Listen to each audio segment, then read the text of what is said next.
नमस्कार दोस्तों, उषा की आवाज चैनल में आप सभी का स्वागत है। हमारी आज की कहानी है माँ की कीमत। शिवम ऑफिस से जैसे ही घर पहुंचा, जानकी जी को नजरअंदाज करके सीधा अपने कमरे में चला गया।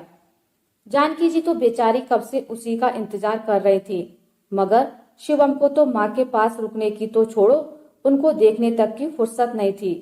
जानकी जी का मन वैसे ही उदास हो रखा था, क्योंकि शिवम जब घर नहीं आया था तो उन्होंने अपनी बहू राधिका से पूछा था कि आज शिवम अभी तक क्यों नहीं आया। तो उनकी बहू राधिका उन पर चिल्लाते हुए बोली, माँ जी कोई काम होगा, तभी लेट हो रहे हैं।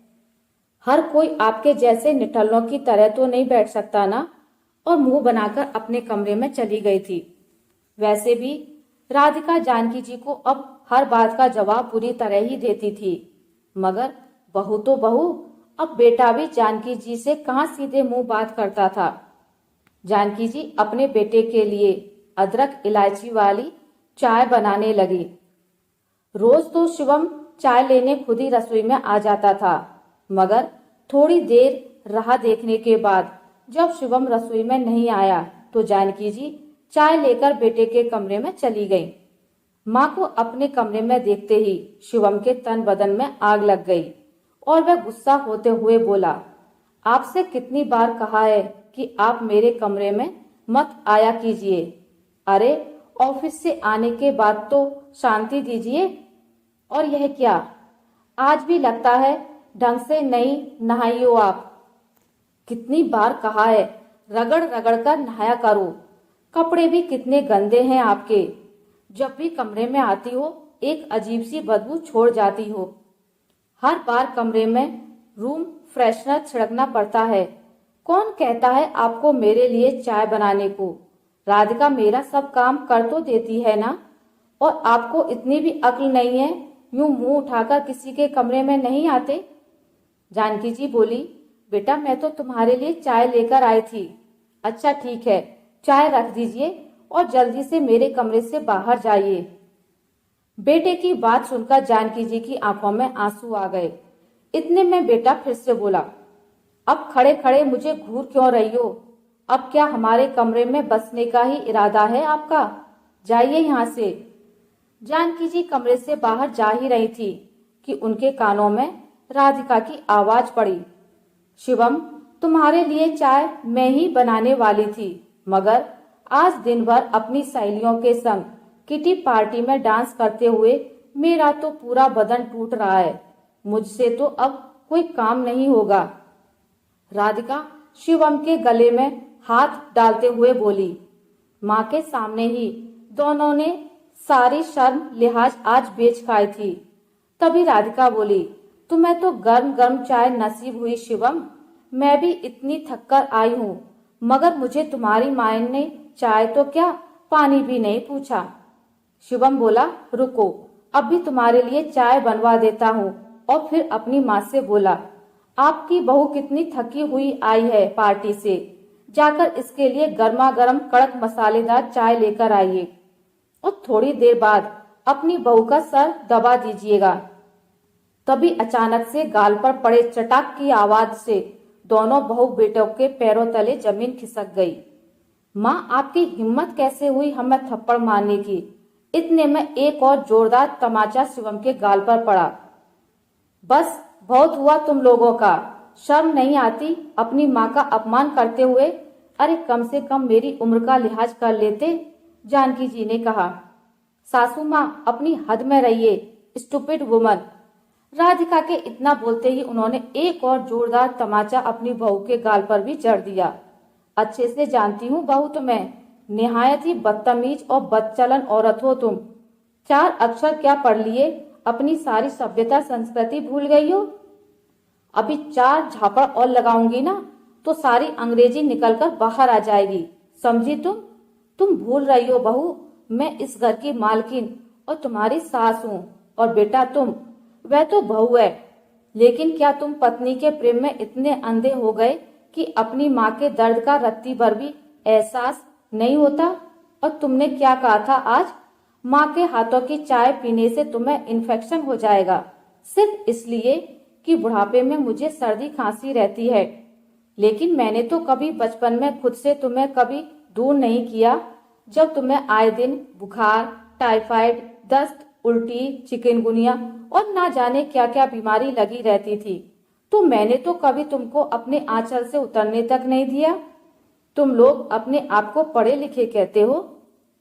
अगर पढ़ लिखकर इंसान तुम्हारे जैसा बनता है और बड़े होकर अपने माँ बाप के साथ ऐसा व्यवहार करता है, तो लानत है तुम जैसे पढ़े लिखे बच्चों पर।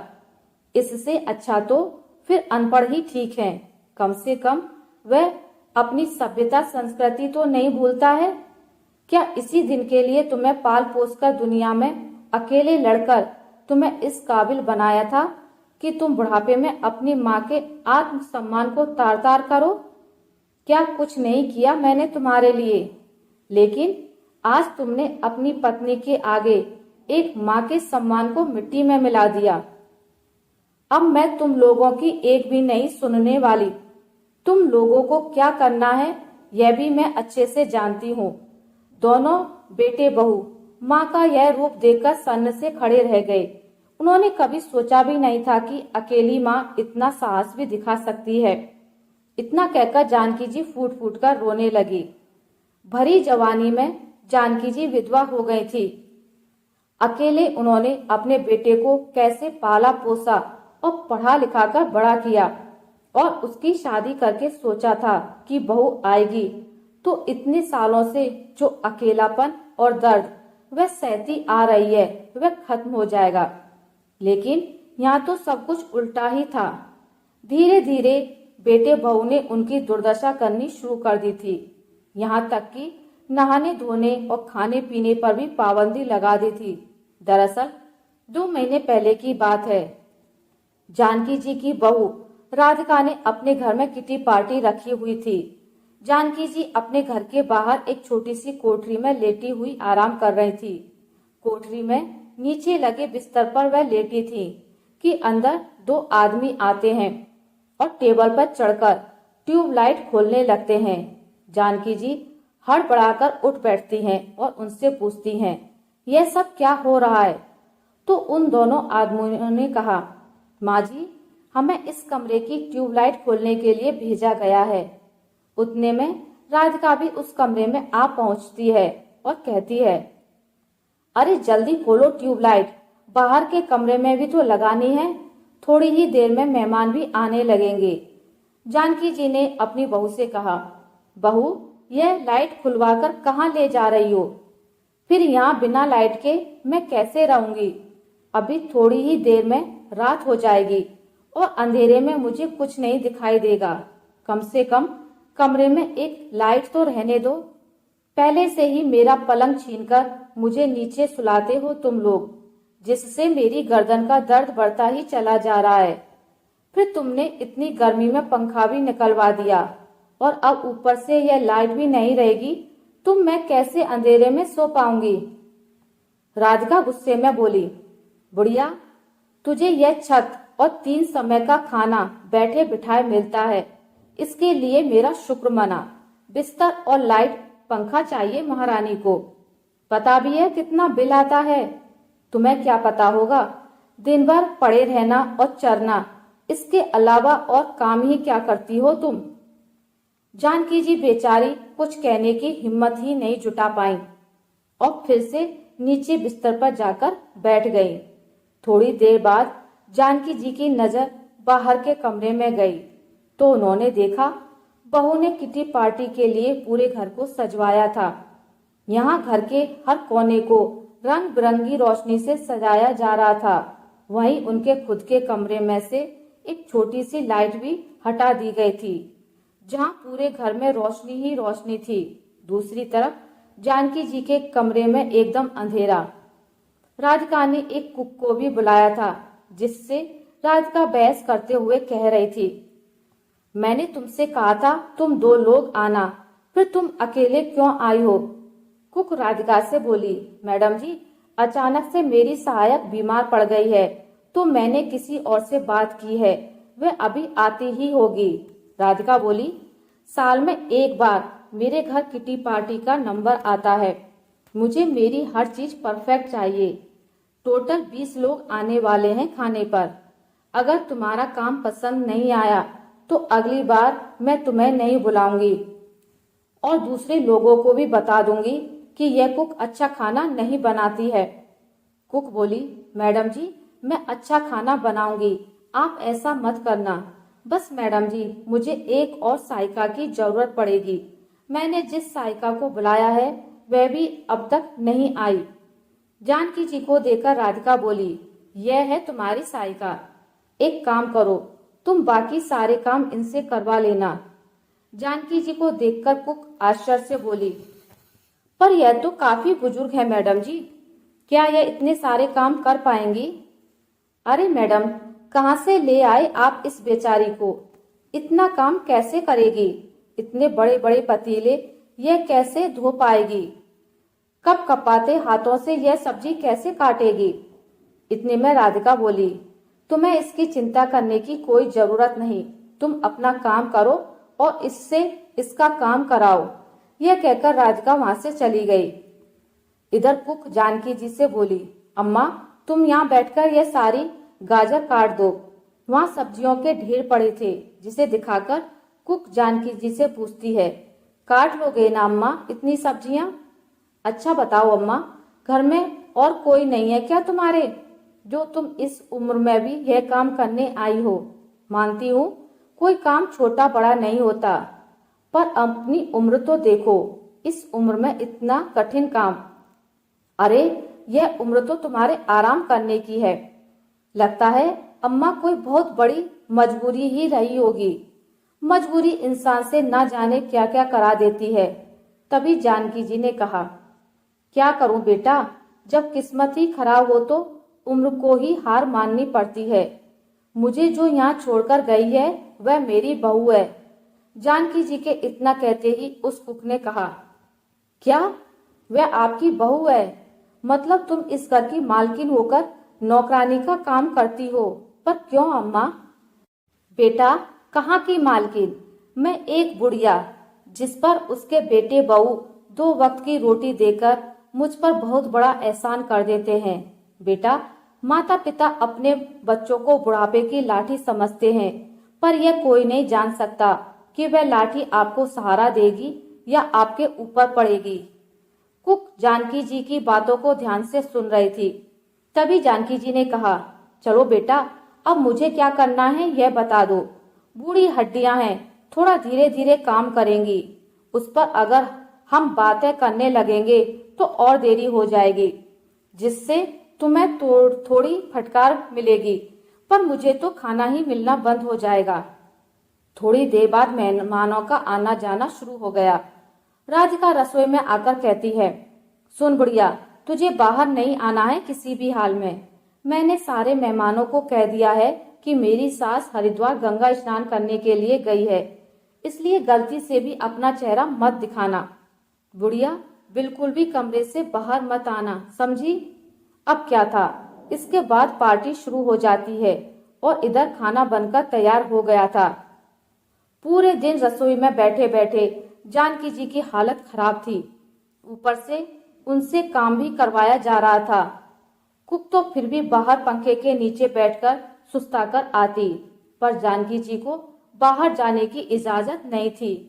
कुछ घंटे बाद कुक जाकर जानकी जी से कहती है, अम्मा, बस पार्टी खत्म ही समझो, अब तुम भी खा लो, फिर बाहर चली जाना, थोड़ा आराम कर लेना। जानकी जी को बहुत तेज भूख लगी थी और सुबह से खाने के बीच में बैठकर भी वह एक निवाला खाने की सोच भी नहीं सकती थी, क्योंकि अगर जानकी जी को खाते हुए उनकी बहू ने देख लिया तब तो वह उनका खाना पीना ही बंद कर देगी।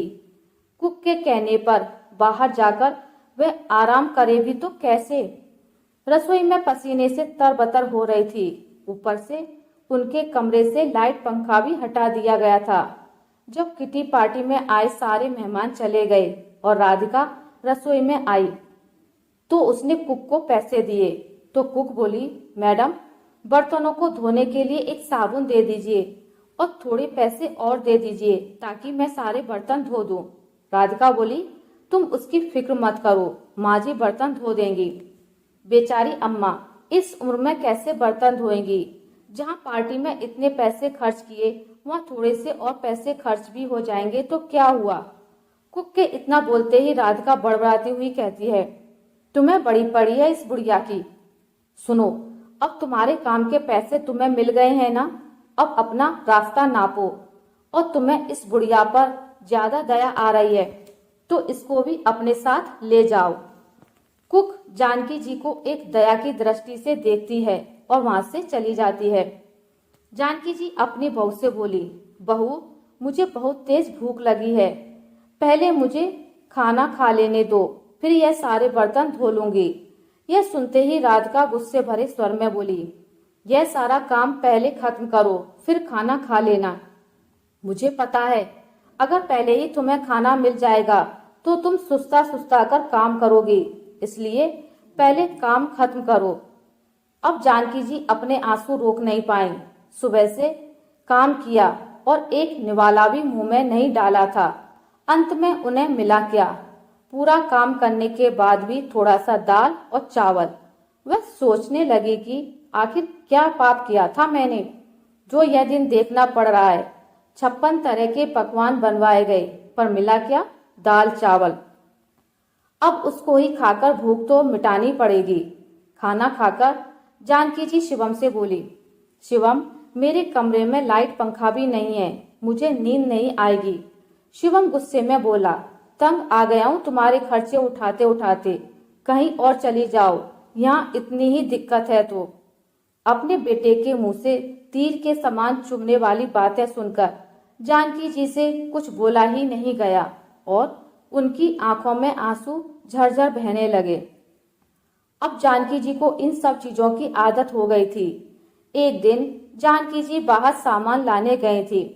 उन्हें रास्ते में वही कुक मिल जाती है और कहती है, अम्मा उस दिन तुम्हारी रसोई को देखकर मैं तो हैरान ही रह गई। इस उम्र में भी सब्जियां इतनी अच्छी बना लेती हो और खाना भी इतना अच्छा बनाती हो, कितनी कुशलता से सब करती हो। तुम्हारे गाजर के हलवे का तो कोई मुकाबला ही नहीं, इसलिए तुम्हारे लिए एक अच्छी खबर लाई हूँ। यहाँ एक बड़े सेठ जी के यहाँ उनकी शादी की 50वीं सालगिरह है। उस दिन जैसा हलवा अगर तुमने इस दिन बना दिया, यकीन मानो तुम्हारा जीवन ही बदल जाएगा। कुक की बात सुनकर जानकी जी ने कहा, पर मैं यहाँ से कहीं नहीं निकल सकती तो वहाँ कैसे जाऊंगी? और बेटे बहू की गुलामी की जिंदगी से परेशान हूँ। अगर उन्हें मेरे काम का पता चला तो मुझे घर और बाहर दोनों के जगह के कामों को करवा करवा कर पीस डालेंगे। ना बाबा ना, तुम तो रहने ही दो। मेरे लिए इतना सोचा उसके लिए शुक्रिया। मुझे अपना हुनर नहीं दिखाना। जानकी जी की बात सुनकर कुक ने कहा, तुम यहाँ से कोई और बहाना बनाकर निकलना अम्मा। तुम अपने बेटे बहू की गुलामी क्यों करती हो? जब तुम्हारे पास अच्छी खासी कमाई होगी और वह भी अच्छी खासी नौकरी होगी तो फिर तुम्हें किसी की गुलामी नहीं करनी पड़ेगी। जरा सोचो। और हाँ, यह लो मेरा नंबर, अगर करने का मन करे तो बस इस नंबर को मिला देना। एक बात याद रखना अम्मा, यह कोई छोटा मोटा सेठ नहीं है। यह कहकर कुक वहां से चली गई। जानकी जी मंदिर जाने का बहाना बनाकर उस कुक को फोन करके काम के लिए हाँ कर देती हैं। उस सेठ के वहां हलवा बनाने के बाद जानकी जी की इतनी प्रसिद्धि हो गई कि उन्हें कईयों ने अपने यहाँ हलवा बनाने का ऑर्डर दे दिया। वह ज्यादातर मंदिर के बहाने घर से निकलने लगी। इस पर राधिका को शक हुआ, पर उसने सोचा, चलो घर के काम करके ही तो जाती है, जाए जहां भी जाना है। उसने तो कभी यह सपने में भी नहीं सोचा होगा कि जिस बुढ़िया को वह पुराने सामान की तरह इस्तेमाल कर रही थी वह इतना कुछ कर सकती है। इसी तरह कुछ महीने बीते और जानकी जी की प्रसिद्धि होती जा रही थी। एक दिन शिवम घर जाकर राधिका से कहता है, सुनो, व्यापार में बड़ा घाटा हो रहा है, ऐसा ही चलता रहा तो मुझे डर है जल्दी ही यह घर बेचना पड़ेगा। पर यह घर बेचकर हम जाएंगे कहाँ? राधिका ने पूछा। एक किराए का मकान देख रखा है मैंने। इस बुढ़िया को आश्रम में छोड़ जाऊंगा और हम एक साथ उस किराए के मकान में रहेंगे। इस तरह हम दोनों अपना खर्चा चला लेंगे। इस बुढ़िया का बोझ कौन उठाएगा? शिवम ने यह सारी बातें अपनी पत्नी से कही। फिर एक दिन सुबह जानकी जी से बोला, चलो माँ, तुम्हें वृद्धा आश्रम में छोड़ देता हूँ। अब यह घर मैंने किसी को बेच दिया है, इसलिए हम किराए के घर में जा रहे हैं और तुम्हारा बोझ मैं अब और नहीं उठा सकता। आज तुम्हारी वजह से मेरी यह हालत हुई है। मनहूस हो तुम। हमेशा मेरी बरकत तुम्हारी वजह से नहीं हो पाई। अपने बेटे की यह बातें सुनकर आंखों में आंसू ले जानकी जी ने कहा, ठीक है बेटा, तुम जैसा चाहो वैसा कर सकते हो। उन्होंने हाथ जोड़कर बोला, बेटा बस 10 दिन की मोहलत दे दो, मैं अपने रहने का इंतजाम कर लूं, फिर मैं खुद चली जाऊंगी यहाँ से। बेटे ने सोचा, चलो ठीक है, खुद ही चली जाएगी तो कोई मुझ पर उंगली भी नहीं उठाएगा। जानकी जी ऐसे ही छुपते छुपाते लोगों के बुलावे पर खाना बनाने के लिए जाती थी, जहाँ से उन्हें अच्छी खासी तनख्वाह भी मिलने लगी। करीब ऐसे ही 10 दिन निकल गए। अब तो जानकी जी के पास खर्चे के लिए पैसे की कोई कमी नहीं थी। धीरे धीरे पैसे ज्यादा मिलने लगे। जानकी जी दिन में गले में झोली और हाथ में डंडा लेकर घर से निकल जाती, ताकि बेटे बहू को लगे कि माँ भीख मांग मांग कर अपना पेट का गुजारा करती है। वो भी कुछ नहीं पूछते थे। वह सोचते थे कि चलो हमसे तो पीछा छूटा इस बुढ़िया का। एक दिन जानकी जी को उस कुक ने बताया कि अम्मा, अपने देश में बहुत बड़ा आयोजन होगा। देश विदेश के लोग वहां पर अपने अपने तरीके का ट्रेडिशनल खाना बनाएंगे और जिनका खाना ज्यादा पसंद आएगा उसे 2 करोड़ का इनाम दिया जाएगा। यह सुनते ही जानकी जी की आंखों में एक अजीब सी चमक आ गई। उन्होंने कुक से कहा, मैं जरूर हिस्सा लूंगी। 2 दिन बाद आयोजन था। सभी लोग अलग अलग प्रकार के व्यंजन बना रहे थे। जानकी जी ने उसमें दाल बाटी चूरमा बनाने लगे। कुछ समय बाद लगभग जब सारा खाना तैयार हो गया तो उन्होंने एक बर्तन में गोबर के बने हुए उपले जलाकर बिल्कुल ट्रेडिशनल तरीके से बाटियों को सेकना शुरू कर दिया। दाल बाटी की सुगंध पूरे रसोई घर में फैल रही थी। कुछ समय बाद बड़े बड़े लोगों ने खाना टेस्ट करना शुरू किया। पहले तो जानकी जी के खाने की तरफ किसी ने झांक कर भी नहीं देखा, लेकिन कुछ ही देर में कुछ ऐसा हुआ जिसकी किसी ने कल्पना भी नहीं की थी। लोगों की सारी भीड़ जानकी जी के खाने पर टूट पड़ी। लोगों को उनका दाल बाटी चूरमा इतना पसंद आया कि लोग उंगलियां चाटते रह गए। यह देखकर जानकी जी की आंखें भर आईं। इस स्टेज पर उन्हें 2 करोड़ की धनराशि दी गई तो पूरा हॉल तालियों से गूंज रहा था। कहते हैं ना कि किस्मत बदलते देर नहीं लगती। आज जानकी जी की किस्मत भी बुलंदियों को छूने को तैयार थी। जब बेटे बहू को सारी सच्चाई पता लगी तो दोनों जानकी जी से माफी मांगने लगे, मगर जानकी जी ने उन्हें माफ नहीं किया। आशा करती हूँ आपको मेरी आज की कहानी अच्छी लगी होगी। अगर आपको मेरी कहानी अच्छी लगी है तो इसे लाइक करें, ज्यादा से ज्यादा शेयर करें और अगर आप मेरे चैनल पर नए हैं तो इसे सब्सक्राइब करना ना भूलें। मिलते एक नई कहानी के साथ, तब तक के लिए नमस्कार।